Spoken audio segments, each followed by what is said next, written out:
जीवन की सीख अछूत व्यक्ति। हिंदी कहानी। जीवन की सीख अछूत व्यक्ति। एक दिन गौतम बुद्ध अपने शिष्यों के साथ एकदम शांत बैठे हुए थे। उन्हें इस प्रकार बैठे हुए देख उनके शिष्य चिंतित हुए कि कहीं वे अस्वस्थ तो नहीं हैं। एक शिष्य ने उनसे पूछा कि आज वह मौन क्यों बैठे हैं, क्या शिष्यों से कोई गलती हो गई है। इसी बीच एक अन्य शिष्य ने पूछा कि क्या वह आश्वस्त हैं, पर बुद्ध मौन रहे। तभी कुछ दूर खड़ा व्यक्ति जोर से चिल्लाया, आज मुझे सभा में बैठने की अनुमति क्यों नहीं दी गई है। बुद्ध आंखें बंद करके ध्यान मग्न हो गए। वह व्यक्ति फिर से चिल्लाया, मुझे प्रवेश की अनुमति क्यों नहीं मिली।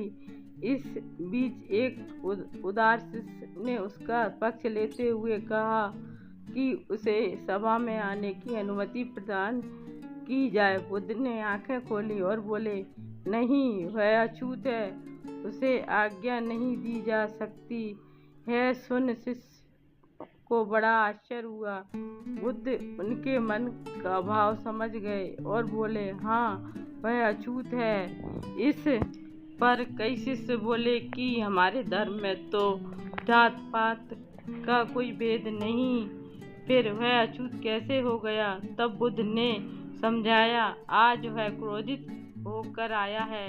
क्रोध से जीवन की एकाग्रता भंग होती है।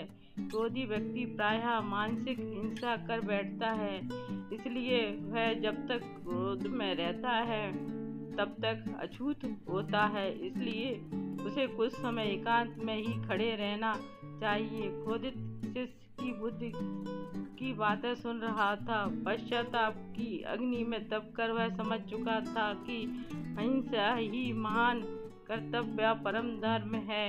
वह बुद्ध के चरणों में गिर पड़ा और कभी क्रोध न करने की शपथ ली। आशय यह है कि क्रोध के कारण व्यक्ति अनर्थ कर बैठता है और बाद में उसे पश्चाताप होता है। इसलिए हमें क्रोध नहीं करना चाहिए। असल मायने में क्रोधित व्यक्ति अछूत हो जाता है और उसे अकेला ही छोड़ देना चाहिए। क्रोध करने से तन मन धन तीनों की हानि होती है।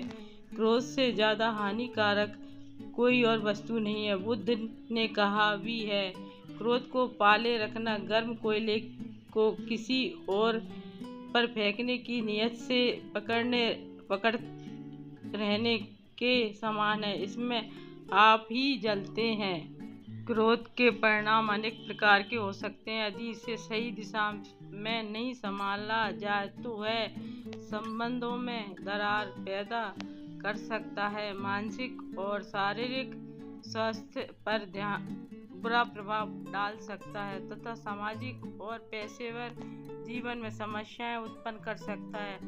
अत्यधिक क्रोध उच्च रक्तचाप, हृदय रोग, चिंता और अवसाद जैसी बीमारियों का कारण बन सकता है। वहीं दूसरी ओर अधिक क्रोध को समझदारी से व्यक्त किया जाए तो वह रचनात्मक हो सकता है, जैसे कि किसी अन्याय के विरुद्ध आवाज उठाना या किसी समस्या का समाधान ढूंढना। क्रोध पर नियंत्रण या उसका प्रबंधन अत्यंत आवश्यक है। इसके लिए ध्यान, योग, गहरी सांस लेना, आत्मनिरीक्षण, परिपक्व संवाद और क्षमा की भावना जैसे उपाय अपनाए जा सकते हैं। व्यक्ति को यह समझना चाहिए कि क्रोध आना स्वाभाविक है, लेकिन इसे कैसे और कहाँ व्यक्त करना है यह उसकी बुद्धिमत्ता और आत्मनियंत्रण पर निर्भर करता है। निष्कर्ष, क्रोध ना तो पूर्ण रूप से बुरा है और ना ही हमेशा उपयोगी। यह एक मानवीय भावना है जो हमारे अनुभवों और परिस्थितियों के अनुसार उत्पन्न होती है। यदि हम इसे सकारात्मक ऊर्जा में बदलना सीख लें तो यह आत्मविकास और सामाजिक सुधार का साधन बन सकता है।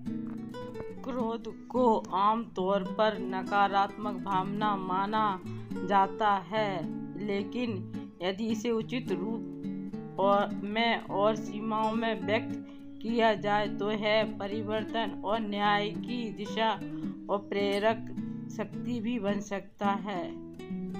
आपको ये कहानी थोड़ी सी भी अच्छी लगी हो तो प्लीज़ मेरे चैनल को लाइक एवं सब्सक्राइब करें। धन्यवाद, बहुत बहुत धन्यवाद।